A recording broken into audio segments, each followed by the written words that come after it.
السلام علیکم ورحمۃ اللہ وبرکاتہ۔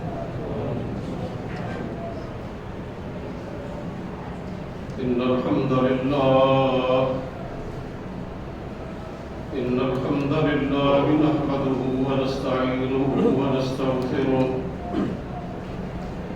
ونعوذ بالله من شرور أنفسنا ومن سيئات أعمالنا من يهده الله فلا مضل له ومن يضلله فلا هادي له وأشهد أن لا إله إلا الله وحده لا شريك له وأشهد أن محمدا عبده ورسوله أما بعد فإن خير الحديث كتاب الله وخير الهدي هدي محمد صلى الله تعالى عليه وسلم وشر الأمور محدثاتها وكل محدثة بدعة وكل بدعة ضلالة وكل ضلالة في النار رب اشرح لي صدري ويسر لي أمري واحلل عقدة من لساني يفقهوا قولي أعوذ بالله السميع العليم من الشيطان الرجيم بسم الله الرحمن الرحيم ولمن خاف مقام ربه جنتان فبأي آلاء ربكما تكذبان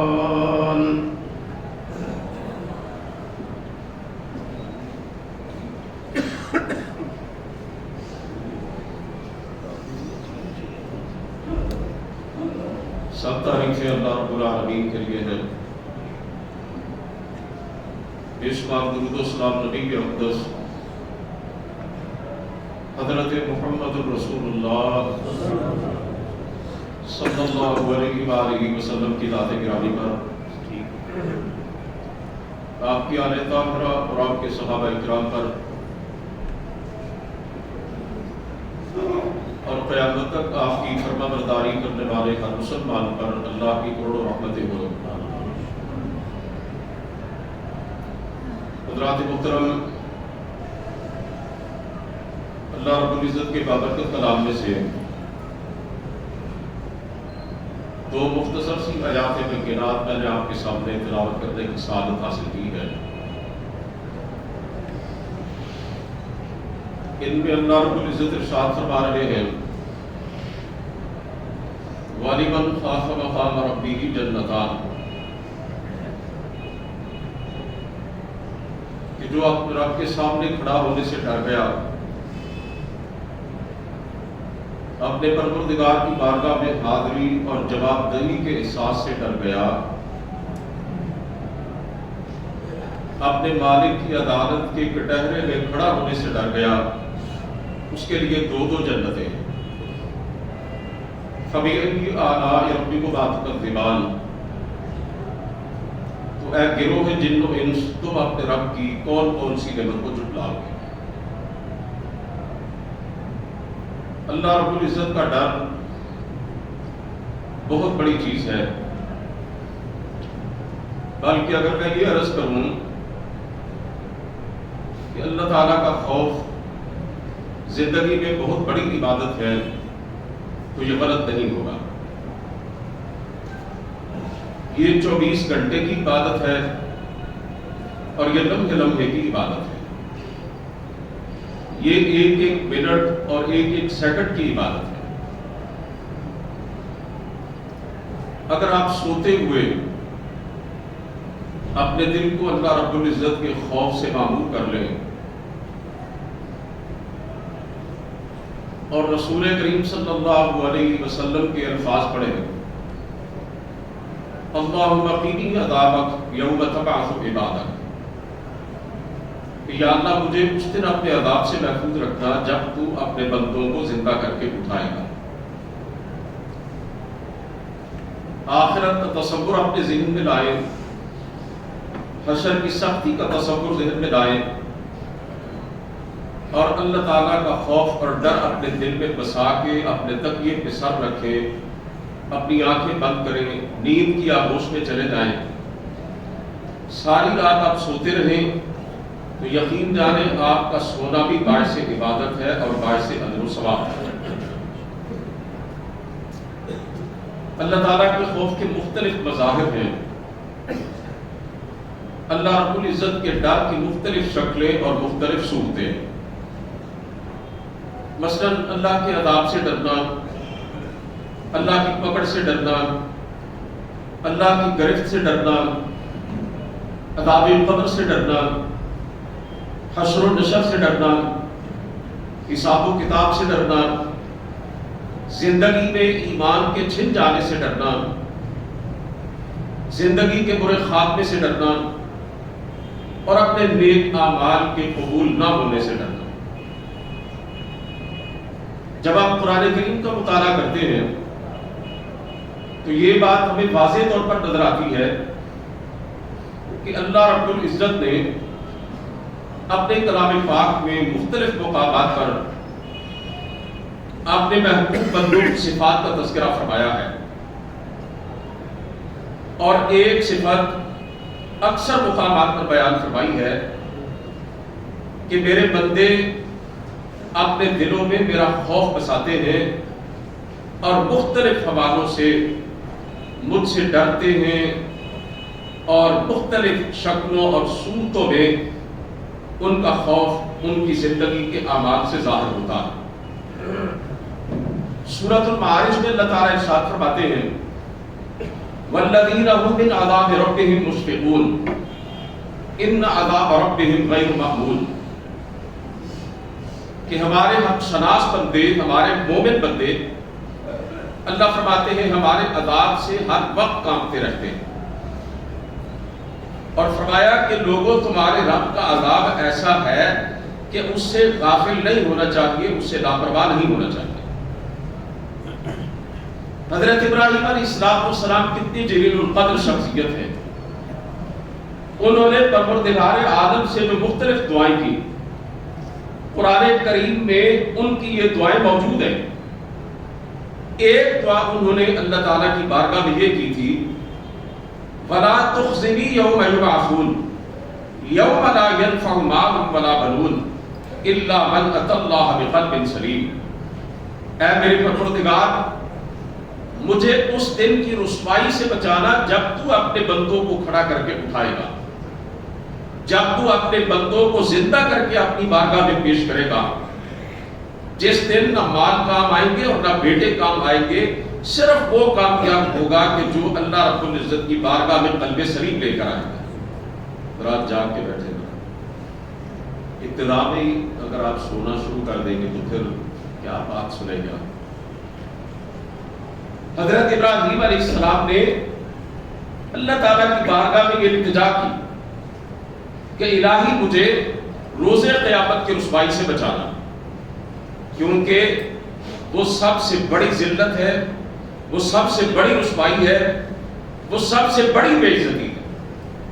اس لیے کہ دنیا میں کسی شخص کی رسوائی ہوتی ہے تو چند لوگ دیکھتے ہیں، 8-10 افراد، 15-20 افراد، 100-200 افراد یا چند ہزار افراد، لیکن روز قیامت جس انسان کو ذلت اور رسوائی کا سامنا کرنا پڑے گا، اسے تو حضرت آدم علیہ السلام سے لے کر قیامت تک جتنے انسان بھی آئے ہیں وہ سب کے سب دیکھیں گے۔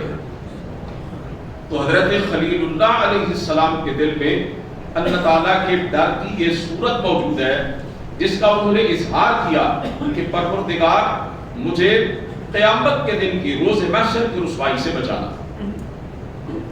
سورۃ المؤمنون میں اللہ کا الحاکمین نے اپنے بندوں کی بہت سی صفات کا تذکرہ فرمایا، اور ایک صفت بڑے عجیب انداز میں اللہ رب العزت نے اس کا اعلان فرمایا اللہ بتلاتے ہیں والذین یؤتون ما آتوا وقلوبهم وجلۃ انہم الی ربہم راجعون، فرمایا کہ ہمارے مومن اور متقی بندے ہماری راہ میں دیتے ہیں، ہمارا دیا ہوا مال خرچ کرتے ہیں مختلف حوالوں سے، کبھی زکوٰۃ کی صورت میں، کبھی صدقے کی صورت میں، کبھی خیرات کی صورت میں، اللہ فرماتے ہیں ہماری راہ میں انفاق کرتے ہیں، لیکن اس کے ساتھ ساتھ ان کے دل ڈرتے رہتے ہیں کہ انہوں نے اپنے رب کی بارگاہ میں حاضر ہونا ہے۔ میری اور آپ کی اماں جان سیدہ عائشہ رضی اللہ تعالی عنہ نے یہ آیت مبارکہ پڑھی تو رسول کریم صلی اللہ علیہ وسلم سے ایک سوال کیا، کہنے لگی یا رسول اللہ اہم الذین یسرقون ویشربون الخمر ویزنون، یہ لوگ جن کا تذکرہ اس آیت میں ہو رہا ہے کہ وہ اللہ کی راہ میں کچھ دیتے ہیں تو ڈرتے ہیں، کیا یہ وہ ہے کہ جو چوری کرتے ہیں، یا ان لوگوں سے وہ مراد ہے کہ جو شراب پیتے ہیں یا زنا کرتے ہیں؟ ان کے ذہن میں یہ بات تھی کہ ڈرتے تو وہ ہے نا جو اللہ رب العزت کے باغی اور اس کے نافرمان ہو۔ سرکار دو عالم صلی اللہ علیہ وسلم نے فرمایا لا یا بنت الصدیق، اے صدیق کی بیٹی ایسا نہیں ہے، اس سے مراد وہ لوگ نہیں ہے جو تم سمجھ رہی ہو۔ آپ نے فرمایا بل هم الذین یصلون ویصومون ویتصدقون ویخافون ان لا یقبل ذلک، فرمایا ان سے مراد تو وہ لوگ ہیں جو نمازیں پڑھتے ہیں، جو روزے رکھتے ہیں، جو صدقہ کرتے ہیں، اور ان تمام اعمال کے ساتھ ساتھ وہ اس انجام سے بھی ڈرتے رہتے ہیں اور اس تصور سے بھی کانپتے رہتے ہیں کہ کہیں ان کی کسی کوتاہی، کسی غلطی کی وجہ سے ان کے یہ نیک اعمال اللہ تعالیٰ کی بارگاہ میں غیر مقبول نہ ہو جائیں، کہیں ان کی نیکیاں اللہ تعالیٰ کی بارگاہ سے ٹھکرا نہ دی جائیں۔ تو حضرات محترم، اللہ کے نیک بندوں کے خوف الہی کا ایک مظہر یہ قرآن کریم کی آیات میں بتلایا گیا کہ وہ نیکیاں کرتے ہیں، اعمال صالحہ انجام دیتے ہیں، اور ساتھ ہی ساتھ ان کے دل میں یہ احساس پایا جاتا ہے کہ انہوں نے اپنے رب کی بارگاہ میں بھی ایک دن حاضر ہونا ہے، کہیں ایسا نہ ہو کہ اللہ تعالیٰ ان کی نیکیاں روز قیامت ان کے منہ پہ دے مارے۔ یہ بات یاد رکھنے کے قابل ہے کہ اللہ رب العزت کا ڈر اور خوف جس انسان کے دل میں پایا جاتا ہے اسے اللہ کی معرفت حاصل ہوتی ہے۔ جتنا بندہ اللہ کو جاننے والا ہوگا، اللہ کو پہچاننے والا ہوگا، اللہ کی معرفت رکھنے والا ہوگا، جتنا انسان کے پاس علم ہوگا اللہ کی قدرت کا، اللہ کی وحدانیت کا، اللہ کی عظمت کا، اللہ کی اسماء و صفات کا، اللہ کے عذابات کا، اللہ رب العزت کو بندہ جس قدر پہچاننے والا ہوگا اتنا ہی زیادہ ڈر اس کے دل میں اپنے رب کا پایا جائے گا۔ عربی کا ایک جملہ ہے، اسلاف یہ کہا کرتے تھے، ہمارے بزرگ اس جملے کو اپنی زبان سے لوگوں کے سامنے بیان کیا کرتے تھے، من کانا باللہ عارف کانا بہ اخوف، جو جتنا زیادہ اللہ تعالیٰ کی معرفت رکھنے والا ہوگا وہ اتنا ہی زیادہ اللہ سے ڈرنے والا ہوگا۔ قرآن کریم میں بھی اللہ رب العزت نے یہ بات ارشاد فرمائی ہے انما یخشی اللہ من عبادہ العلماء، فرمایا کہ ہمارے بندوں میں سے حقیقی معنوں میں ہم سے وہی لوگ ڈرنے والے ہوتے ہیں جن کے پاس علم ہوتا۔ تو جتنا زیادہ کسی انسان کے پاس علم ہوگا، میں نے عرض کیا کس بات کا علم؟ اللہ کی معرفت کا، اللہ کے اسماء و صفات کا، اللہ کی قدرت اور طاقت کا، وہ بندہ اتنا ہی زیادہ اللہ تعالیٰ کا خوف رکھنے والا ہوگا۔ سرکار دو عالم صلی اللہ علیہ وسلم اس کائنات میں سب سے بڑھ کر اللہ تعالیٰ کی معرفت رکھنے والے تھے، سب سے بڑھ کر اپنے پروردگار کی پہچان رکھنے والے تھے، سب سے بڑھ کر اپنے رب کو جاننے والے تھے، اور اسی لیے آپ سب سے زیادہ اللہ سے ڈرنے والے تھے۔ پوری انسانیت میں کسی کے دل میں پروردگار کا اتنا خوف نہیں تھا جتنا سرکار دو عالم صلی اللہ علیہ وسلم کے دل کے اندر تھا۔ یہی وہ خوف تھا کہ جو آپ کو راتوں کو جگائے رکھتا تھا، یہی وہ خوف تھا جو آپ کو ساری رات مصلی پہ کھڑا رکھتا تھا. یہی وہ خوف تھا جس کی وجہ سے آپ اتنا لمبا قیام کرتے تھے کہ آپ کے پاؤں مبارک میں برف آ جاتا تھا, آپ کے پاؤں موٹے ہو جاتے تھے. سرکار دو عالم صلی اللہ علیہ وسلم نے فرمایا تھا واللہ لو تعلمون ما اعلم لضحکتم قلیلا ولبکیتم کثیرا. اللہ کی قسم ہے جو میں جانتا ہوں لوگوں, اگر تم جان لو تو تم زندگی میں ہنسنا بھول جاؤ, تم ہمیشہ روتے ہی رہو. کیا جانتے تھے ہمارے پیارے پیغمبر علیہ السلام؟ اللہ تعالیٰ نے آپ کو اپنی قوت کے مشاہدات دکھلائے تھے. پروردگار نے آپ کو آسمانوں کے جہان کی سیر کروائی تھی. اللہ رب العزت نے آپ کو جنت اور جہنم کے مناظر دکھلائے تھے. سرکار دو عالم صلی اللہ علیہ وسلم کو اللہ رب العزت نے اپنا خاص قرب عطا فرمایا تھا. نبی کائنات علیہ السلام کو اللہ رب العزت نے عالم بالا کی اپنی قدرت کی نشانیاں دکھلائی تھی. آپ جانتے ہیں رسول کریم صلی اللہ علیہ وسلم کا یہ ارشاد پاک فرمایا دنیا میں وہ شخص کہ جس نے کبھی دکھ کا منہ نہیں دیکھا, جو جانتا نہیں پریشانی کیا ہے, اس نے بڑی عیش و عشرت کی زندگی گزاری. اللہ رب العزت اسے ایک لمحے کے لیے جہنم کے اندر ہوتا دیں گے اور پھر نکال کے پوچھیں گے سناؤ بھائی جانتے ہو سکھ اور خوشی کیا ہوتی ہے؟ وہ کہے گا یا اللہ میں نے تو کبھی سکھ کا, خوشی کا, عیش کا منہ بھی نہیں دیکھا, مجھے تو معلوم ہی نہیں ہے کہ یہ چیزیں کیا ہیں. ایک لمحے کا جہنم کے اندر رہنا انسان کے ذہن سے دنیا کی ساری خوشیوں اور ساری آسانیوں کو نکال کے رکھ دیتا. میرے پیارے پیغمبر علیہ السلام نے جہنم کے بدترین عذابوں کا مشاہدہ کیا, اور یہ میرے نبی کے دل کی طاقت تھی, یہ میرے نبی کے دل کی قوت تھی کہ آپ نے اتنا کچھ دیکھنے کے باوجود بھی ایک نارمل انسان کی حیثیت سے دنیا میں زندگی گزاری.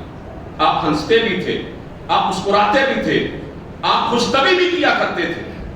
اسی لیے آپ صلی اللہ علیہ وسلم نے فرمایا اللہ کی قسم جو میں جانتا ہوں اگر تم جان لو تمہارے ہونٹوں سے مسکراہٹ چھن جائے, تم ہمیشہ روتے رہو, کبھی ہنسنا تم دوبارہ نہ کرو. اسی طرح حضرات محترم فرشتے اللہ تعالیٰ سے بہت ہی زیادہ ڈرنے والے ہیں.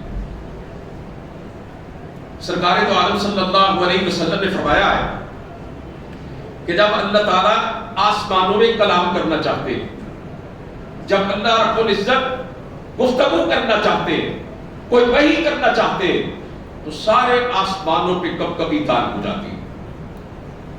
اللہ جب اپنی گفتگو کا آغاز کرتے ہیں تو سارے کے سارے فرشتے بے ہوش ہو کر سجدے میں گر جاتے ہیں. اللہ کا اتنا خوف ان پہ طاری ہوتا ہے. سب سے پہلے حضرت جبریل علیہ السلام ہوش میں آتے, اللہ رب العزت کے کلام کو سماعت کرتے ہیں. اس کے بعد فرشتے جو بے شمار تعداد کے اندر ہے وہ سارے کے سارے ہوش میں آتے ہیں اور پوچھتے ہیں کہ تمہارے رب نے کیا کہا. حضرت جبریل علیہ السلام انہیں اللہ رب العزت کی وحی سے پروردگار کے کلام سے آگاہ کرتے ہیں, اور قرآن کریم اسی حقیقت کا اظہار کرتا ہے کہ وَلَا يَشْفَعُونَ إِلَّا لِمَنِ ارْتَضَىٰ وَهُمْ مِنْ خَشْيَتِهِ مُشْفِقُونَ کہ یہ فرشتے جو اللہ کی بارگاہ کے مقرب ہیں, جو پروردگار کو سب سے زیادہ جاننے والے ہیں, جو اللہ رب العزت کی بہت زیادہ معرفت رکھنے والے ہیں, حالانکہ ان کے لیے قانون جزا اور سزا نہیں ہے, ان کے لیے جہنم نہیں ہے, ان کے لیے عذاب نہیں ہے, ان کے لیے اللہ تعالیٰ نے وہ ضابطہ نہیں بنایا جو ہمارے لیے بنایا ہے. اس کے باوجود کہ ان کے اندر اللہ رب العزت کی نافرمانی اور معصیت کا مادہ ہی نہیں پایا جاتا, وہ پروردگار کی نافرمانی کا ان کے اندر شائبہ بھی نہیں پایا جاتا, لیکن پھر وہ اتنا ڈرتے ہیں. اللہ فرماتے ہیں وہ ہماری بارگاہ میں کسی کی سفارش نہیں کرتے سوائے اس کے جس کے بارے میں ہم اجازت دیں. وَهُمْ مِنَ السَّاعَةِ مُشْفِقُونَ اور وہ ہر گھڑی, ہر آن, ہر لمحہ ہماری ذات سے ڈرتے ہی رہتے ہیں، کانپتے ہی رہتے ہیں۔ اسی لیے یہ قاعدہ کلیہ ہے نا، میں نے ابھی آپ کے سامنے عرض کیا، من کان باللہ اعرف کان بہ اخوف، جو سب سے زیادہ اللہ تعالیٰ کی پہچان اور معرفت رکھنے والا ہے وہ سب سے زیادہ اللہ رب العزت سے ڈرنے والا ہے۔ حضرات محترم، ہمارے اسلاف، ہمارے بزرگ، صحابہ کرام، تابعین اور تبع تابعین، جب آپ ان کی زندگیوں کا مطالعہ کرتے ہیں تو بڑا عجیب نقشہ نظر آتا ہے۔ ان کے دلوں میں اللہ کا اتنا خوف تھا، اتنا ڈر تھا کہ ان کی زندگی کے شب و روز اور ان کے معمولات اس بات کی گواہی دیتے تھے کہ یہ خوف خدا کے پیکر ہیں۔ حضرت ابی ملیکہ رضی اللہ تعالیٰ، یہ تابعی ہے، ابو ملیکہ رحمت اللہ علیہ، انہوں نے صحابہ کرام کا زمانہ پایا۔ یہ 30 صحابہ کرام سے ملے تھے، ان کی ملاقات ہوئی 30 صحابہ کرام سے۔ جس نے اللہ کے رسول کو دیکھا اور ایمان لے آیا وہ بھی بڑا خوش قسمت ہے، اور اللہ کے رسول کے ارشاد کی روشنی میں جس نے حالت ایمان میں اللہ کے نبی کے کسی صحابی کو دیکھ لیا وہ بھی بڑا خوش قسمت ہے۔ کہتے ہیں ادرکت 30 من اصحاب النبی صلی اللہ علیہ وسلم، کہ میں نے اللہ کے رسول کے 30 صحابہ کرام کو پایا، میں نے ان کو دیکھا، میں نے ان سے ملاقات کی، اور ان میں سے ہر ایک، کہتے ہیں کلہم یخشا، ہر ایک یہ ڈرتا تھا کہ کہیں اس کے دل میں نفاق تو پیدا نہیں ہو گیا۔ ہر کسی کو اپنے ایمان کے بارے میں خوف تھا کہ کہیں اس کا ایمان کمزور تو نہیں ہو گیا، زائل تو نہیں ہو گیا، کہیں وہ نفاق کے درجے میں تو نہیں آ گیا۔ اپنے ایمان کی فکر کرنا، ایمان کے چھن جانے سے ڈرنا، ایمان کے کمزور ہو جانے سے ڈرنا، اللہ رب العزت کی ذات پر یقین کے حوالے سے فکر مند ہو جانا، یہ بھی پروردگار عالم کے خوف اور ڈر کی ایک کیفیت ہے اور ایک مظہر ہے۔ حضرت عمر رضی اللہ تعالیٰ عنہ کتنی بڑی شخصیت ہے، ان کے بارے میں زبان رسالت سے کیا ارشاد ہوا تھا، لو کان بعدی نبی لکان عمر، فرمایا اگر میرے بعد نبوت اور رسالت کا سلسلہ جاری رہتا تو عمر بن خطاب ضرور نبی بنتے۔ اتنا درجہ اور اتنا مقام، لیکن ان کے دل میں بھی اپنے ایمان کے حوالے سے اتنا ڈر اور اتنا خوف تھا۔ حضرت حذیفہ بن یمان رضی اللہ تعالیٰ عنہ سے بڑی آہستہ آہستہ اور چپکے چپکے پوچھتے ہیں، اے حذیفہ تجھے اللہ کے رسول نے منافقوں کے نام بتلائے تھے، میں تجھے اللہ کا واسطہ دے کر کہتا ہوں مجھے بتلاؤ کہیں ان کے اندر میرا نام تو نہیں آتا۔ حضرت حذیفہ بن یمان رضی اللہ تعالیٰ عنہ کی یہ خصوصیت تھی، وہ اللہ کے رسول کے رازدان تھے، انہیں صاحب السر رسول اللہ کہتے تھے، اللہ کے رسول کے رازوں سے واقف۔ آپ نے ان کو مدینے کے منافقوں کے نام بتلائے تھے جو عام صحابہ کرام کو نہیں بتلائے تھے۔ تو حضرت عمر جیسی شخصیت دیکھیں اللہ کا کتنا خوف، یہ کہتے ہیں حذیفہ کہیں منافقوں کی فہرست میں میرا نام تو نہیں ہے؟ انہوں نے عرض کیا امیر المومنین نہیں، آپ کا نام ان ظالموں کی لسٹ میں شامل نہیں ہے۔ پھر بھی اپنے بیٹے حضرت عبداللہ بن عمر رضی اللہ تعالیٰ عنہ سے وقت شہادت یہ کہا تھا، زندگی کے آخری لمحات میں یہ کہا تھا، اے عبداللہ میرا جنازہ پڑھنے سے پہلے دیکھنا کہ میرے جنازے کے اندر حذیفہ آیا ہوا ہے کہ نہیں آیا ہوا، کیونکہ حذیفہ نے کسی منافق آدمی کی نماز جنازہ میں شرکت نہیں کی ہے۔ اللہ کے رسول نے ان کو بتلایا تھا فلاں فلاں منافق ہے، ذرا توجہ سے دیکھ لینا حذیفہ بن یمان میرے جنازے میں موجود ہے کہ نہیں ہے۔ اور حضرت حذیفہ رضی اللہ تعالیٰ عنہ حضرت عمر بن خطاب رضی اللہ تعالیٰ عنہ کی نماز جنازہ میں شامل تھے، انہوں نے شرکت کی تھی۔ یہ احساس، اللہ کی بارگاہ کا یہ خوف حضرت عمر فاروق رضی اللہ تعالیٰ عنہ کے اندر احساس ذمہ داری پیدا کرتا ہے اور انہوں نے اپنی 10 سالہ مدت خلافت میں عدل و انصاف کی جو مثالیں قائم کی ہیں، رہتی دنیا تک ان کے تذکرے ہوتے رہیں گے۔ جب مجوسی نے، ابو لؤلؤ فیروز نے ان پر خنجر کے وار کیے تھے، شدید زخمی حالت میں تھے، حضرت عمر فاروق رضی اللہ تعالیٰ عنہ صحابہ کرام آتے، حوصلہ بڑھاتے، تسلی دیتے اور کہتے امیر المومنین آپ غمزدہ نہ ہوں، آپ نے دین کی بڑی خدمات انجام دی ہیں اور ان خدمات کی وجہ سے ہمیں یقین ہے اللہ رب العزت آپ کے ساتھ بڑا ہی اچھا معاملہ فرمائیں گے۔ لیکن حضرت عمر فاروق رضی اللہ تعالیٰ عنہ تو آنکھوں میں آنسو لا کر صحابہ کرام کو جواب دیتے، واللہ لا لیا ولا علیکا، اور تم تو کہہ رہے ہو کہ اللہ تعالیٰ میری خدمات کی وجہ سے، میری نیکیوں کی وجہ سے روز قیامت مجھ پہ اپنی رحمت فرمائیں گے۔ میں تو کہتا ہوں اللہ میری اسلام کے لیے اور امت کے لیے جو خدمات ہیں ان کی بنا پر مجھے برابر بھی چھوڑ دے، نہ مجھے کوئی اجر و ثواب ملے، نہ مجھے اللہ کوئی عذاب اور عقاب میں مبتلا کرے، بس برابر میری خلاصی ہو جائے تو میں سمجھوں گا میں کامیاب ہوں گیا۔ اور آج ہماری اکثریت بڑی بے خوف ہو کر زندگی گزار رہی ہے، بڑی مطمئن ہو کر زندگی گزار رہی ہے۔ ہم میں سے بہت سے ایسے ہیں جو اس طرح دین کے حوالے سے، اپنے رب کے حوالے سے اور اپنے انجام کے حوالے سے پرسکون اور مطمئن ہے جیسے جنت کی ٹکٹ انہوں نے جیب کے اندر رکھی ہوئی ہے۔ حضرت ابوبکر صدیق رضی اللہ تعالیٰ عنہ کتنی جلیل القدر ہستی، رسول کریم صلی اللہ علیہ وسلم نے اپنی زبان مبارک سے جنت کی بشارت دی تھی، لیکن اس کے باوجود ان کی کیفیت یہ تھی، ایک دفعہ ایک پرندے کو دیکھا، درخت پہ بیٹھا ہے، چہچہا رہا ہے، کبھی ادھر اڑ کے جاتا ہے، کبھی ادھر اڑ کے جاتا ہے۔ کہنے لگے اے پرندے تو کتنا خوش نصیب ہے، ٹھنڈی چھاؤں میں بیٹھتا ہے، ٹھنڈا پانی پیتا ہے، آزاد فضاؤں میں سانس لیتا ہے، اور جب تم مر جائے گا پھر تجھ سے کوئی حساب و کتاب نہیں ہوگا، تجھے اللہ کی بارگاہ میں پیش نہیں ہونا پڑے گا۔ کاش ابو بکر بھی تیری طرح ایک پرندہ ہوتا، مر کے مٹی میں مل جاتا، اللہ کی بارگاہ میں پیش نہ کیا جاتا۔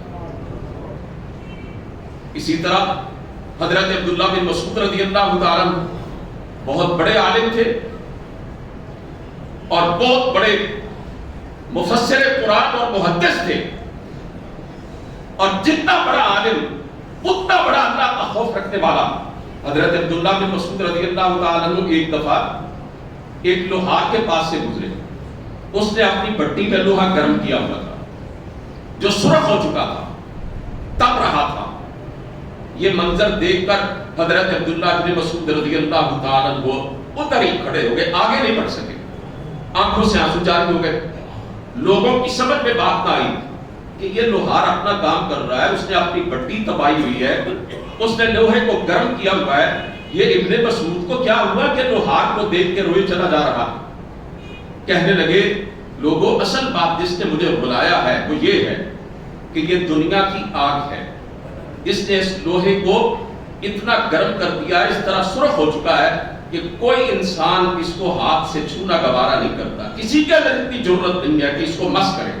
حالانکہ یہ آگ دنیا کی آگ ہے اور اس سے 70 گنا زیادہ تیز جہنم کی آگ ہے، اس لوہے کو انسان برداشت نہیں کر سکتا، اس 70 گنا آگ کے عذاب کو گوشت پوست کا انسان اور وجود کیسے برداشت کرے گا؟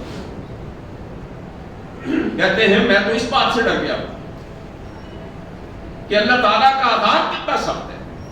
محمد علی کلے کا نام آپ نے سنا ہوگا، امریکہ کا ہیوی ویٹ چیمپئن تھا، باکسر کا بہت بڑا یہ کھلاڑی تھا، سیاہ فام تھا، اللہ رب العزت نے توفیق دی، اس نے اسلام قبول کر لیا۔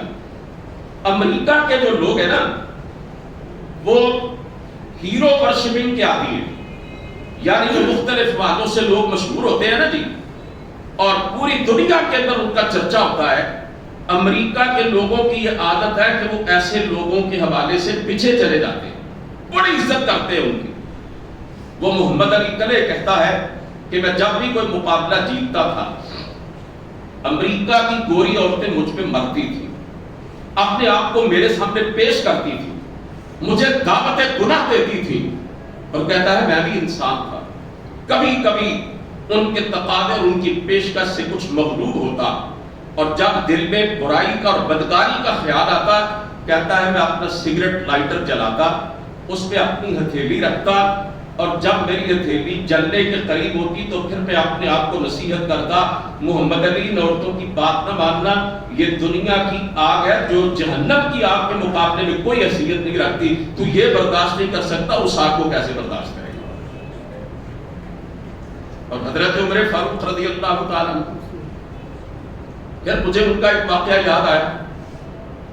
آج ہم قرآن کریم کی آیات سنتے ہیں، نماز تراویح میں اپنے ائمہ کرام سے، اپنے قراء کرام سے، اپنے حفاظ سے قرآن کریم کی سورتوں پہ سورتیں سنتے چلے جاتے ہیں، دل پہ کوئی اثر نہیں ہوتا، آنکھوں میں آنسو جاری نہیں ہوتے، ہماری کھالیں جو ہیں ان پہ لذت طاری نہیں ہوتا، ہمارے جسم کے رونگٹے کھڑے نہیں ہوتے، ہمارا رواں جو ہے کبھی اس پہ کبھی طاری نہیں ہوتی. سبب کیا؟ سبب اس کا صرف یہی ہے کہ ہمارے دلوں کے اندر سختی آ چکی ہے، اور ہمارے اندر جو اللہ رب العزت کا خوف ہے، جو جس میں یار اور درجے کا ہونا چاہیے، آج ہمارے اندر نہیں پایا جاتا. عمر فاروق رضی اللہ تعالیٰ عنہ ایک دفعہ تہجد کے وقت مدینہ منورہ کی گلیوں میں پھر رہے تھے، اپنے معمول کے مطابق گشت کر رہے تھے. کوئی اللہ کا بندہ اپنے گھر میں قرآن کریم کی تلاوت کر رہا تھا.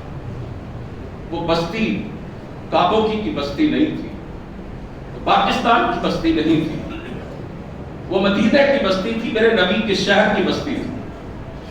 سورہ طور کی تلاوت کر رہا تھا. وَالطُّورِ وَكِتَابٍ مَّسْطُورٍ فِي رَقٍّ مَّنشُورٍ وَالْبَيْتِ الْمَعْمُورِ وَالسَّقْفِ الْمَرْفُوعِ وَالْبَحْرِ الْمَسْجُورِ. یہ اللہ رب العزت نے وہ 8-10 قسمیں اٹھائیں. کبھی توفیق ہو نا آپ کو قرآن کریم ترجمے والا کھول کر اس سورہ مبارکہ کی تلاوت کرے، یقین جانے آپ کو ایسے نظر آئے گا جیسے جنت اور دوزخ کو آپ اپنی آنکھوں سے دیکھ رہے ہیں، جیسے آپ قیامت کو بپا ہوتا ہوا دیکھ رہے ہیں. چھوٹی چھوٹی آیتیں، پیاری پیاری آیتیں، ایسے جیسے موتی پروئے ہوئے. وہ اللہ کا بندہ پڑھتے پڑھتے اس آیت پر پہنچا ان عذاب ربک لواقع ما له من دافع، کہ لوگوں تمہارے رب کا عذاب واقع ہو کر رہنے والا ہے، دنیا کی کوئی طاقت اس کو روک نہیں سکتی. حضرت عمر فاروق رضی اللہ تعالیٰ عنہ نے یہ آیات سنی، اسی جگہ زمین پر بیٹھ گئے. اتنا اثر ہوا، اتنا خوف طاری ہوا. روایات میں آتا ہے 1 مہینہ تک بیمار رہے اور صحابہ کرام ان کے گھر جاتے رہے ان کی عیادت کرنے کے لیے. آج ہماری طبیعت خراب ہو جاتی ہے نا جی، کاروبار میں نقصان کے خوف کی وجہ سے، بزنس میں گھاٹے کے خوف کی وجہ سے، دکانداری کے بند ہو جانے کے خوف کی وجہ سے، بچے کے امتحان میں فیل ہو جانے کے خوف کی وجہ سے. آج ہماری راتوں کی نیندیں اڑ جاتی ہے نا چھوٹی چھوٹی دنیاوی پریشانیوں کی وجہ سے. دیکھیں حضرت عمر فاروق رضی اللہ تعالیٰ عنہ کی طبیعت کس چیز نے خراب کی؟ آخرت کے خوف نے. انہیں بیمار کیا تو کس چیز نے؟ اللہ رب العزت کے عذاب کی سختی نے. حضرت علی المرتضیٰ رضی اللہ تعالیٰ عنہ جب نماز کا آغاز کرتے تو چہرہ متغیر ہو جاتا، رنگ پیلا پڑ جاتا، جسم پہ کبھی تاری ہو جاتی. لوگ پوچھتے علی جب آپ نماز پڑھنا شروع کرتے آپ کو کیا ہوتا ہے؟ تو کہنے لگے تم نے کبھی غور نہیں کیا نماز کتنے بڑے شہنشاہ کی بارگاہ میں حاضری ہے. ہمیں کسی چھوٹے سے افسر کے سامنے پیش ہونا پڑے نا جی، کسی عدالت میں پیش ہونا پڑے، کسی ایس ایچ او کسی ڈی ایس پی کے سامنے جانا پڑے. یقین جانے میں نے کئی لوگوں کی ٹانگیں کاپتی دیکھی، ہونٹ کانپتے دیکھے، بولا نہیں جاتا ان سے. زیر بگا کے جو آئے ہوتے ہیں نا وہ یاد ہی نہیں رہتا آپ نے کہنا کیا تھا. وہ ایک ڈانٹ ملاتا ہے تو بڑے بڑوں کا پیشاب خطا ہو جاتا ہے. اور ایک بندہ مومن جو ہے وہ دنیا میں کسی سے نہیں ڈرتا، وہ ڈرتا ہے تو صرف اور صرف اپنے رب سے ڈرتا ہے. اللہ تعالیٰ نے قرآن کریم میں کئی جگہوں پر یہ بات ارشاد فرمائی ہے. ذرا توجہ کیجیے، میں اللہ کا قرآن آپ کو سناؤں. اللہ فرماتے ہیں فَلَا تَخْشَوُا النَّاسَ وَاخْشَوْنِي، لوگوں سے نہ ڈرا کرو میرے بندو، مجھ سے ڈرا کرو. ایک جگہ پہ اللہ فرماتے ہیں فَلَا تَخَافُوهُمْ وَخَافُونِ إِن كُنتُم مُؤْمِنِينَ، اگر تم مومن ہو دنیا والوں سے نہ ڈرو، مجھ سے ڈرا کرو۔ بعض اوقات ہم دین کی کسی بات پر عمل نہیں کر پاتے، اللہ اس کے رسول کے کسی ارشاد کو اپنی زندگی میں شامل نہیں کر پاتے۔ کس وجہ سے؟ لوگ کیا کہیں گے، لوگ اس بات کو پسند نہیں کرتے، ہمیں لوگوں کا خوف ہوتا ہے۔ اللہ فرماتے ہیں چھوڑو دنیا کو اور دنیا والوں کو، سارے خوف دل سے نکالو۔ اگر مومن ہو تو تمہارے دل میں خوف اور ڈر صرف میرا ہونا چاہیے۔ اگر تم مومن ہو تو تمہارا نقطہ نظر یہ ہونا چاہیے کہ اللہ کیا کہے گا، میرا رب میرے بارے میں کیا کہے گا۔ یہ نہیں ہونا چاہیے کہ لوگ کیا کہیں گے۔ حضرات محترم، وہ شخص بڑا خوش نصیب ہے جس کے دل میں اللہ کا خوف موجود ہے، جو نماز پڑھتا ہے تو اللہ سے ڈرتا ہے، روزہ رکھتا ہے تو اللہ سے ڈرتا ہے، صدقہ کرتا ہے تو اللہ سے ڈرتا ہے، قرآن کی تلاوت کرتا ہے تو اللہ سے ڈرتا ہے۔ اللہ کا ڈر اور خوف اس کی زندگی کا رہنما ہے۔ اللہ کا ڈر اور خوف اس کے دل کی اور اس کے باطن کی روشنی ہے۔ اللہ کا ڈر اور خوف اس کی ذہانت، اس کی بصارت اور فراست کا ذریعہ ہے۔ اللہ کا ڈر اور خوف اسے نیکی کے راستے پر چلاتا ہے۔ اللہ کا ڈر اور خوف اسے برائی اور بغاوت کے اندھے راستوں سے روکتا ہے۔ اللہ کا ڈر اور خوف اسے بستر چھوڑ کر رات کو پچھلے پہر مصلے پہ کھڑا کر دیتا ہے۔ اللہ کا ڈر اور خوف اسے رب کے سامنے رونے اور گڑگڑانے پر مجبور کر دیتا ہے۔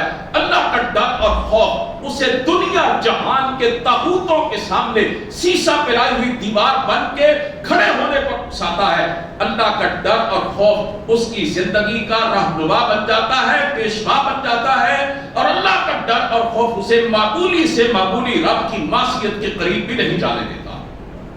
بڑی بشارتیں ان لوگوں کے لیے جو اللہ کا خوف اپنے دلوں میں رکھتے ہیں۔ سرکار دو عالم صلی اللہ علیہ وسلم نے فرمایا، ایک بندہ بڑا گناہگار تھا، زندگی ساری اس کی خطاؤں میں گزر گئی، جب مرنے لگا اپنے بیٹوں سے کہتا ہے میری لاش کو جلا دینا اور میری راکھ کو ہواؤں میں اڑا دینا، دریاؤں میں بہا دینا۔ آپ فرماتے ہیں اس کے بیٹوں نے ایسا ہی کیا۔ اللہ رب العزت نے ہواؤں سے کہا میرے بندے کے بدن کے ذرات کو میرے حکم سے پیش کر، پانیوں سے کہا کہ میرے بندے کے جسم کے ذرات کو میری بارگاہ میں پیش کر دو۔ اللہ نے اسے اٹھایا، زندہ کیا اور اس سے پوچھا وہ بندے تجھے کس نے اس بات میں مجبور کیا تھا؟ اس نے کہا مخافتک یا ربی، اللہ تیرا خوف تھا، تیرا ڈر تھا، الہی زندگی ساری تیری نافرمانی میں گزر گئی، میں نے اس لیے کہا تھا اپنے بیٹوں سے میری لاش کو جلا دینا اور راکھ کو اڑا دینا اور بہا دینا، نہ زندہ کیا جاؤں، نہ حساب دیا جائے، نہ مجھے عذاب دیا جائے۔ اللہ تعالیٰ اللہ کے رسول نے فرمایا اللہ رب العزت نے اس بندے کو جواب دیا، اچھا میرے ڈر اور خوف کی وجہ سے تو نے ایسا کیا تھا، قد غفرت لک، جا میں نے تیرے سارے گناہوں کو معاف کر دیا۔ میں نے پہلے کہا اللہ کا ڈر زندگی کی ایک ایسی عبادت ہے جو ہر لمحے جاری رہتی ہے۔ بندہ رات کو اللہ کا خوف اور آخرت کے عذاب کا خوف اپنے ذہن میں لے کے سوئے اور یہ دعا پڑھے اللہم قنی عذابک یوم تبعث عبادک، یا اللہ اس دن مجھے اپنے عذاب سے بچانا جب تو اپنے بندوں کو زندہ کر کے کھڑا کرے گا۔ سوتے وقت خوف الہی سے دل معمور ہو، اللہ کی قسم سونا بھی عبادت اور باعث اجر و ثواب بن جاتا ہے۔ یہ وہ عبادت ہے جو لمحے لمحے کی عبادت ہے۔ رسول کریم صلی اللہ علیہ وسلم نے اللہ کے خوف سے رونے والوں کی بڑی بشارتیں بیان کی ہیں، ان کے لیے بڑی خوشخبریاں بیان کی ہیں۔ بخاری شریف کے اندر جو حدیث 7 مرتبہ آتی ہے جس میں اللہ کے رسول صلی اللہ علیہ وسلم نے فرمایا اللہ 7 قسم کے اپنے بندوں کو اپنے عرش کا سایہ عطا فرمائے گا۔ ان میں سے ایک بندہ رجل ذکر اللہ خالیا ففاضت عیناہ، وہ آدمی جو اکیلا بیٹھا، تنہا بیٹھا، اللہ کو یاد کرتا ہے اور اللہ کے خوف کی وجہ سے رونا شروع کر دیتا ہے۔ نماز پڑھ رہا ہے تنہائی میں رو رہا ہے، قرآن کی تلاوت کر رہا ہے تنہائی میں رو رہا ہے، دعا کر رہا ہے اللہ سے تنہائی میں رو رہا ہے، مناجات کر رہا ہے اپنے رب سے تنہائی میں رو رہا ہے، اللہ کا ذکر کر رہا ہے تنہائی میں رو رہا ہے، سجدے میں پڑا ہوا ہے رب کو یاد کر رہا ہے تنہائی میں رو رہا ہے۔ اللہ کے رسول نے فرمایا اللہ اس بندے کو اپنے عرش کا سایہ عطا فرمائے گا، اس کے آنسو بڑے قیمتی ہیں، اخلاص کے ساتھ رو رہا ہے، ریاکاری نہیں ہے، دکھاوا نہیں ہے کہ دیکھنے والا کوئی ہے ہی نہیں سوائے رب کے۔ اللہ فرماتا ہے اس کے آنسو میری بارگاہ میں اتنے قابل قدر ہیں، یہ میرے خوف سے گر رہے ہیں اور بڑے پاکیزہ آنسو ہیں، بغیر دکھلاوے اور ریاکاری کے یہ آنسو ہیں۔ اللہ فرماتے ہیں میں اپنے اس بندے کو قیامت کے ہولناک دن میں جب نفسی نفسی کا عالم طاری ہوگا اور سورج بہت قریب ہوگا، کوئی سایہ نہیں ہوگا، اللہ اپنے اس بندے کو اپنے عرش کے ٹھنڈے سائے کے اندر جگہ عطا فرمائے۔ اور یاد رکھیے وہ نوجوان جس کی زندگی کا رہنما ہے اس کے رب کا خوف، اور جو نوجوانی کے اندر اپنے رب سے ڈرتا ہے، اللہ کی قسم ہے وہ اللہ کا ولی ہے۔ اللہ کے رسول نے ایسے نوجوان کو بھی یہ کہا کہ اس کو بھی اللہ اپنے عرش کے سائے میں جگہ دے گا۔ رجل طلبته ذات منصب وجمال فقال انی اخاف اللہ، وہ بندہ کہ جسے کسی حسین و جمیل عورت نے، اونچے خاندان کی عورت نے، کسی مالدار گھرانے کی عورت نے، کسی صاحب حشمت و شوکت خاندان کی عورت نے برائی کی دعوت دی، زنا کی دعوت دی، اور اس نے اس کی دعوت گناہ کو قبول کرنے کے بجائے کہا انی اخاف اللہ، میں اللہ سے ڈرتا ہوں، اللہ اپنے اس بندے کو بھی روز قیامت اپنے عرش کے سائے میں جگہ عطا فرمائے۔ آج نوجوان سوچیں گے کہ جن کی جیبوں میں موبائل ہے، جو سوشل میڈیا استعمال کرتے ہیں، ذرا غور کریں گے ان کی تنہائیاں ناپاک ہیں یا پاک ہیں؟ رات کو بستر پر لیٹ کر اپنے جسم پہ چادر اوڑھ کر موبائل آن کر کے ڈیٹا آن کر کے گھر والوں سے چھپ کر سارے جہان کی گندگی اور غلاظت دیکھتے ہیں، کیا اللہ کا خوف اپنے دل میں لانا گوارا کریں گے کہ ماں نہیں دیکھ رہی، باپ نہیں دیکھ رہا، بہنیں نہیں دیکھ رہی، بھائی نہیں دیکھ رہے، وہ میرا رب تو دیکھ رہا؟ یہ نوجوانی میں اگر اللہ کا ڈر نصیب ہو جائے بڑا خوش قسمت بندہ ہے۔ در جوانی توبہ کردن شیوائے پیغمبری، وقت پیری گرگزار امی شبت پرہیزگار، کہ جوانی کے اندر اللہ کا خوف دل میں بسا کے زندگی گزارنا یہ اللہ کے نبیوں کا طریقہ ہے۔ ذرا یاد کرو نا حضرت یوسف علیہ السلام کو، عورت نے دعوت دی تھی نا گناہ، معمولی عورت تھی، مصر کے حکمران خاندان کی عورت تھی، بڑی مالدار تھی اور بڑی حسین و جمیل تھی، اور اس نے برائی پر اکسایا اور مجبور کیا۔ حضرت یوسف علیہ السلام نے پتہ ہے کیا جواب دیا تھا؟ اللہ کی بارگاہ میں کیا التجا کی تھی؟ اس عورت نے کہا تھا میری بات نہیں مانو گے تمہیں جیل کی ہوا کھانا پڑے گی۔ حضرت یوسف نے کہا رب السجن احب الی مما یدعوننی الیہ، اللہ جس راستے پر مجھے یہ چلانا چاہتی ہے میں نہیں چلنا چاہتا، الہی جیل جانا گوارا کر لوں گا، قید و بند کی صحبتوں میں جگڑا جانا برداشت کر لوں گا، الہی تیری نافرمانی کرنا گوارا نہیں کروں گا۔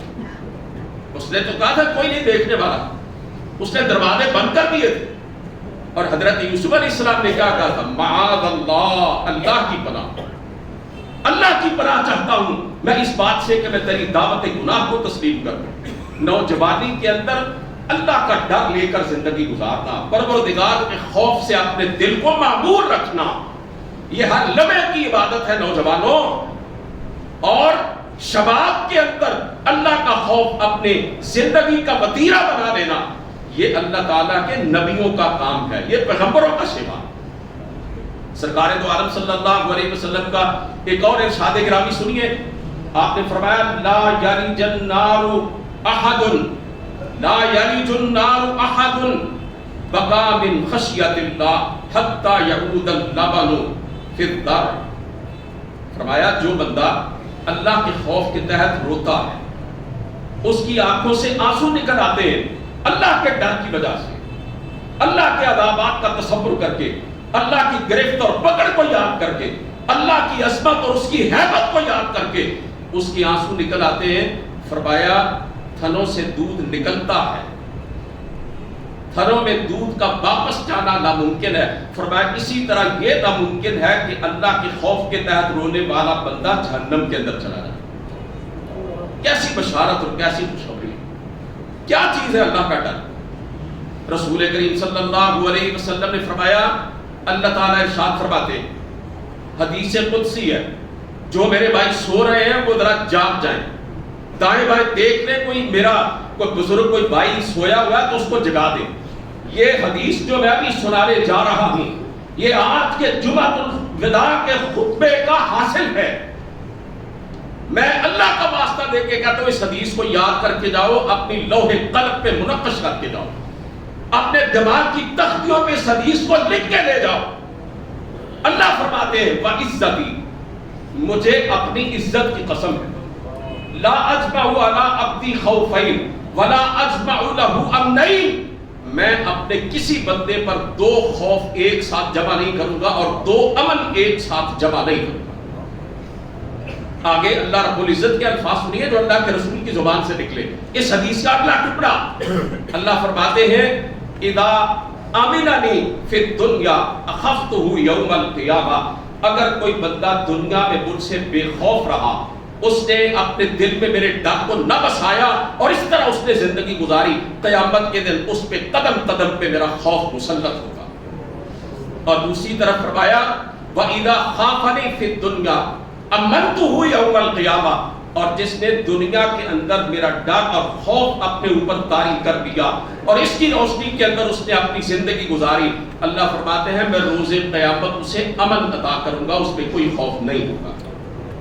کتنا سخت دن ہے قیامت کا، کتنا ہولناک دن ہے قیامت کا، کتنا کڑا دن ہے قیامت کا۔ اللہ رب العزت نے قرآن کریم کے اندر یہ بات ارشاد فرمائی ہے وَهُمْ مِنْ فَزَعٍ يَوْمَئِذٍ آمِنُونَ، ہمارے کچھ بندے ایسے ہوں گے جو اس دن بالکل امن اور سکون کی حالت میں ہوں گے، کوئی بے چینی کوئی اضطراب ان کے قریب بھی نہیں پھٹ گے۔ یہ وہی لوگ ہوں گے جو دنیا میں اللہ سے ڈرتے رہے اور اس ڈر کے نتیجے میں اللہ رب العزت کے مطیع اور فرما بردار بن کر زندگی گزاری، انہوں نے پروردگار کی بغاوت اور معصیتوں سے مجتنب رہے، انہوں نے اس دنیا میں اپنے اوپر اللہ کے ڈر کو جاری کر دیا، قیامت کے دن انہیں کوئی خوف اور کوئی ڈر نہیں ہوگا۔ سرکار دو عالم صلی اللہ علیہ وسلم کی یہ حدیث پاک کی سماعت فرمائیں عینان عینان لا تمسہما النار ابدا، فرمایا رسول اللہ صلی اللہ علیہ وسلم نے دو آنکھیں کبھی بھی جہنم کو نہیں دیکھیں گی، اللہ نے ان پہ جہنم کو حرام کر دیا۔ عین بکت من خشیت اللہ وعین باتت تحرس فی سبیل اللہ، ایک وہ آنکھ جو اللہ کے خوف کے تحت آنسو بہاتی ہے اور ایک وہ آنکھ جو اللہ کی راہ میں جہاد کرتے ہوئے پہرا دیتے ہوئے رات کو جاگتی رہتی ہے۔ ان دونوں پہ اللہ تعالیٰ نے جہنم کو حرام کر دیا۔ اللہ کا ایک بندہ بڑے سادہ سے انداز میں کہہ گیا، بعض لوگ ہوتے ہیں نا ہر وقت ہنستے ہی رہتے ہیں، ہر وقت کہی لگاتے رہتے ہیں، ہر وقت ٹھٹھے ہی اڑاتے رہتے ہیں، کبھی زندگی کے سنجیدہ مقصد کی طرف نہیں آتے ہیں، کبھی دین کے حوالے سے کوئی بات نہیں کرتے ہیں، کبھی ان کی گفتگو کے اندر عذاب قبر کا اور عذاب جہنم کا ذکر نہیں آتا ہے، کبھی جنت اور دوزخ کی باتیں نہیں آتی ہیں، کبھی وہ آخرت کی طرف کوئی توجہ نہیں دیتے، اپنے انجام کی طرف نہیں دیکھتے، بس لطیفے ہی سناتے رہتے ہیں، بس کہتے ہی لگاتے رہتے ہیں، ان کے دل مردہ ہو جاتے ہیں۔ اللہ کے رسول نے فرمایا وَلَا تُكْثِرِ الضِّحْكَ فَإِنَّ كَثْرَةَ الضِّحْكِ تُمِيتُ الْقَلْبَ، اور زیادہ کہتے نہ لگایا کرو، زیادہ ہنسنا جو ہے اس سے دل مر جاتا۔ اور اللہ کا ایک بندہ کہتا ہے ہر وقت کا ہنسنا تجھے برباد نہ کر دے، تنہائی کے لمحوں میں کبھی رو بھی لیا کر۔ حضرت علی رضی اللہ تعالیٰ نے بڑا پیارا جملہ کہا ہے، اپنے جسم کو پاک صاف کرنے کے لیے ہم نہاتے ہیں نا جی، آپ جمعہ پڑھنے کے لیے آئے ہیں، آپ سب غسل کر کے آئے ہیں، پانی سے اپنے جسم کو پاک کر کے آئے ہیں۔ حضرت علی رضی اللہ تعالیٰ نے بڑی زبردست بات کہی، کہتے ہیں جسم کا جو غسل ہے نا جی وہ تو آپ کرتے ہیں، روح کا غسل جو ہے وہ اللہ کے خوف کے تحت آنسو بہانا ہے، یہ وہ پانی ہے جو انسان کے دل کو دھو دیتا ہے، جو انسان کی روح کو صاف شفاف کر کے رکھ دیتا ہے۔ عزیزوں بڑا خوش قسمت بندہ وہ کہ جس کی زندگی کا رہنما اور پیشوا اللہ کا خوف اور اللہ کا ڈر ہے۔ آج ہماری اکثریت نے یہ نقطہ نظر اختیار کیا ہوا ہے، اللہ بڑا غفور ہے، بڑا غفار ہے، بڑا ستار ہے، بڑا رؤوف ہے، بڑا رحیم ہے۔ یہ بات اپنی جگہ پر بالکل درست ہے، لیکن کیا اللہ تعالیٰ جبار قہار نہیں ہے، شدید العقاب نہیں ہے؟ قرآن کریم میں یہ دونوں صفات اللہ رب العزت کی اکٹھی بیان ہوئی ہے۔ سورہ نحل میں اللہ فرماتے ہیں، سورہ ابراہیم میں، نبئ عبادی انی انا الغفور الرحیم، اے نبی میرے بندوں کو بتا دو میں بڑا معاف کرنے والا اور رحم کرنے والا۔ اور اگلی ہی آیت ہے وَأَنَّ عَذَابِي هُوَ الْعَذَابُ الْعَلِيمُ، اور میرا عذاب بھی بڑا سخت ہے۔ اسی طرح ایک جگہ پہ اللہ فرماتے ہیں غافر الذنب وقابل التوب، میں گناہوں کا معاف کرنے والا ہوں اور توبہ کا قبول کرنے والا ہوں۔ اور اس سے اگلے الفاظ کیا ہے؟ شدید العقاب الطول، لیکن یاد رکھنا میں سخت سزا دینے والا بھی ہوں اور بڑی سخت پکڑ کرنے والا بھی ہوں۔ کرنا کرانا کچھ بھی نہیں، زندگی اپنی مرضی کی، کبھی اللہ کا خوف چھو کے بھی نہیں گزرا، اور یہ کہتے رہنا اللہ بڑا معاف کرنے والا ہے، بڑا غفور الرحیم۔ پتہ نہیں اور آپ کو ساری کیڑی ادا پسند آ جانی، اور جن کی ادائیں ہوتی ہے نا، میں نے عرض کیا قرآن کی آیتیں پڑھ کر، نبی کی حدیثیں پڑھ کر، صحابہ کے حالات پڑھ کر، اور جن کی ادائیں ہوتی ہیں وہ ڈرتے ہیں الٹا کہ پتہ نہیں اللہ رب العزت کو ہماری یہ ادائیں پسند آئیں یا نہ آئیں، کہیں ایسا نہ ہو ہماری ادائیں اللہ راضی کر دے۔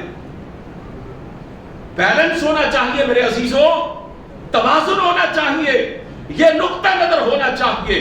یقیناً اللہ بڑا معاف کرنے والا، رحم کرنے والا بھی ہے، لیکن اللہ تعالیٰ سخت سزا دینے والا اور سخت عذاب دینے والا ہے۔ نہ جا اس کے تحمل پر کہ بے ڈب ہے گرفت اس کی، ڈر اس کی دیر گیری سے کہ ہے سخت انتقام اس کا۔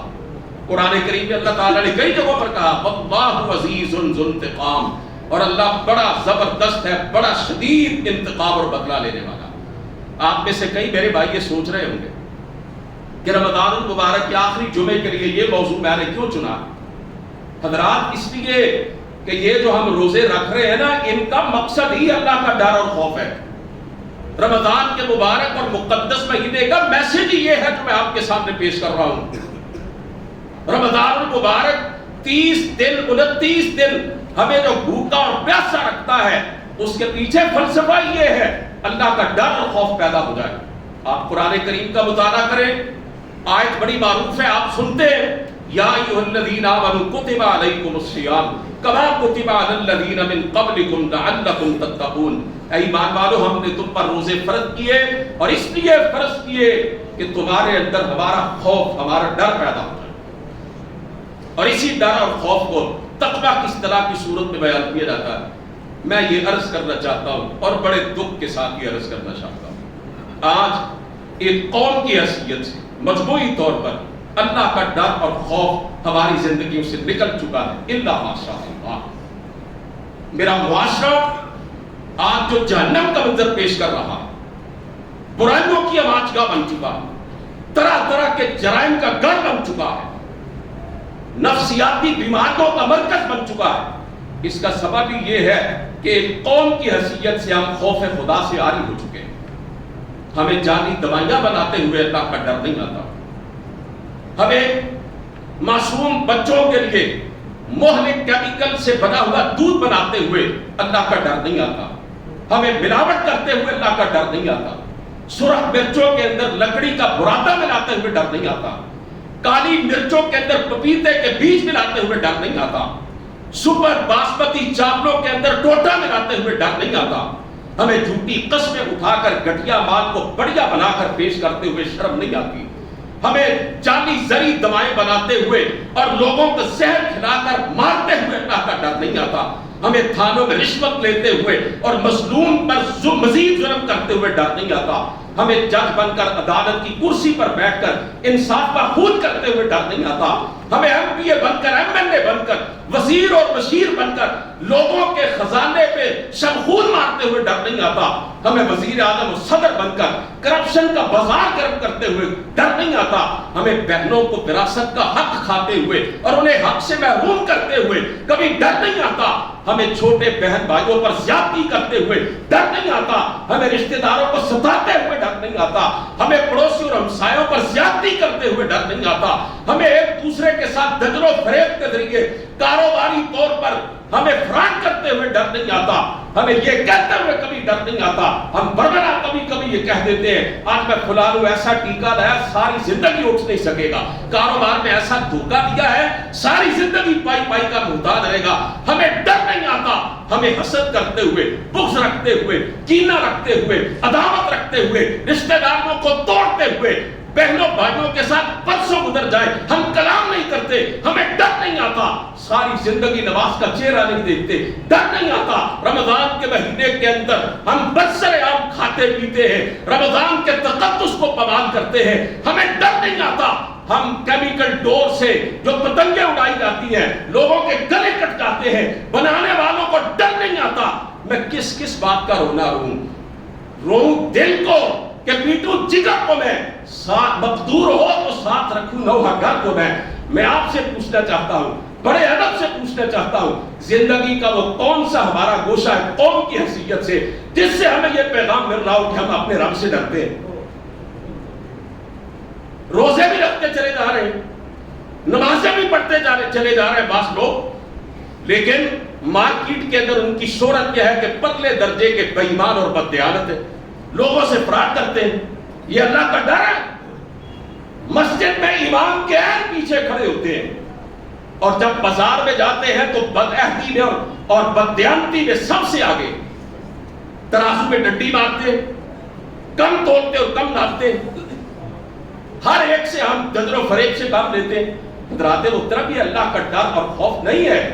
اللہ کا ڈر اور خوف یہ روزہ جس طرح پیدا کرتا ہے کوئی بڑے سے بڑا نیک عمل اور شریعت کا کوئی بڑے سے بڑا فریضہ پیدا نہیں کرتا. کیا کرتے ہیں آپ؟ کیا روزے سے آپ سیکھتے ہیں؟ کلی کرنے کے لیے منہ میں پانی ڈالتے ہیں. اس وقت آپ میں سے میرے بھائی کئی وضو کر رہے ہیں، پیاس لگی ہوئی، میرا بھی گلا خشک ہو چکا ہے، میرے بھی ہونٹوں پر یہ تھوک جو ہے نا وہ جم رہا ہے. میں اس وقت جو بول رہا ہوں یہ میں بڑی قوت سے بول رہا ہوں، میرا بھی دل چاہتا ہے کلی کے لیے پانی منہ میں ڈالا 2-4 قطرے حلق سے نیچے چلے جائے، گلا ہی طرف ہو جائے. نہ میں اس کی جرات کرتا ہوں نہ آپ اس کی جرات کرتے ہیں. اللہ کا اتنا خوف ہے کسی کو پتہ نہیں چلے گا، اللہ کو پتہ چل جائے گا.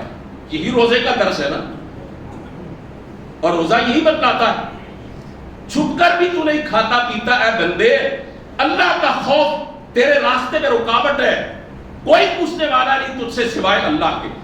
اسی خوف اور ڈر کو اور میرے ذریعے حاصل ہونے والے اس سبب کو اپنی پوری کی پوری زندگی میں جان گساری کر دے. تو علانیہ طور پر بھی کوئی اللہ کی نافرمانی کرے تب بھی اپنا ایمان بنا لے، روزہ کہتا ہے وہ دیکھ رہا ہے، اور چھپ کر بھی کوئی نافرمانی کرنا چاہے تو اپنا یقین بنا لے کہ اللہ تجھے دیکھ رہا ہے. یہی روزے کا سبق ہے. اللہ کے رسول نے فرمایا امرنی ربی بتسع، مجھے میرے رب نے 9 باتوں کا حکم دیا. سب سے پہلی بات اللہ کے رسول نے یہی بتلائی، خشیت اللہ فی السر والعلانیہ. میں لوگوں کے اندر مجمع کے اندر بیٹھا ہوں تب بھی میرے رب نے حکم دیا میں اس سے ڈروں، اور میں تنہا ہوں کوئی دیکھنے والا نہ ہو تب بھی میرے رب نے مجھے یہی حکم دیا ہے کہ میں اس کا خوف اپنے دل میں بساؤں. حضرات محترم، ہمیں یہ عہد کرنا چاہیے ذاتی طور پر بھی اور اجتماعی طور پر کہ اللہ کا خوف اور ڈر یہ ہمارے دلوں میں سرایت کرتا ہے. روزے کے ذریعے یہ جو سبق ہمیں حاصل ہوتا ہے خوف خدا کا، خشیت الہیہ کا، اس کو ہم روزے سے نکال کر اپنی زندگی کے ایک ایک پہلو اور ایک ایک دائرے کے اندر لے آئیں. اللہ کے رسول نے فرمایا رأس الحکمت مخافت اللہ، دانائی کی بنیاد اللہ کا خوف ہے. دانائی کیا ہوتی ہے؟ عقل مندی. آپ نے فرمایا سیانہ بندہ، دانا بندہ اور عقل مند بندہ وہ ہے جو اللہ سے ڈرتا. اور میں یہ آخری جملہ کہہ رہا ہوں اور آپ کی توجہ چاہتا ہوں، اللہ کا ڈر یہ ڈگریوں کا نام نہیں ہے، یہ مدرسے کے اندر پڑھنے کا نام نہیں ہے، یہ تعلیمی میدان میں آگے سے آگے بڑھنے کا نام نہیں، اور دنیا جہان کے علوم کو سینے میں سمونے کا نام نہیں ہے. اگر ایک بڑے سے بڑا عالم ہے، مفسر ہے، محدث ہے، اللہ سے نہیں ڈرتا، اللہ کا خوف اس کے دل میں نہیں ہے، اللہ کا باغی اور نافرمان ہے، اللہ کے ہاں اس کی قدر و قیمت مچھر کے پر کے برابر ہے. اور اگر ایک ان پڑھ بندہ ہے، مزدور بندہ ہے، عام سا بندہ ہے، سادہ سا بندہ ہے، اللہ کا خوف اور ڈر اس کی زندگی میں شامل ہے، اور وہ ہر معاملے میں یہ دیکھتا ہے میرا اٹھنے والا قدم کہیں مجھے رب کی نافرمانی کی طرف تو نہیں لے کے جائے گا۔ اس خوف کے تحت اور اس ڈر کے تحت وہ ساری زندگی گزارتا ہے۔ یقین جانو اس عالم محدث اور مفسر سے اللہ کے ہاں یہ ان پڑھ اور مزدور آدمی بدر جہاں بہتر ہے۔ اللہ سے دعا ہے کہ وہ ہمیں اپنا خوف اور اپنا ڈر عطا فرمائے، اور اللہ ہمارے دلوں کو اپنے خوف سے اور خشیت سے لبریز کر دے، اور ساری زندگی اللہ رب العزت اپنے اس خوف اور ڈر کو ہمیں اپنا رہنما اور پیشوا بنانے کی توفیق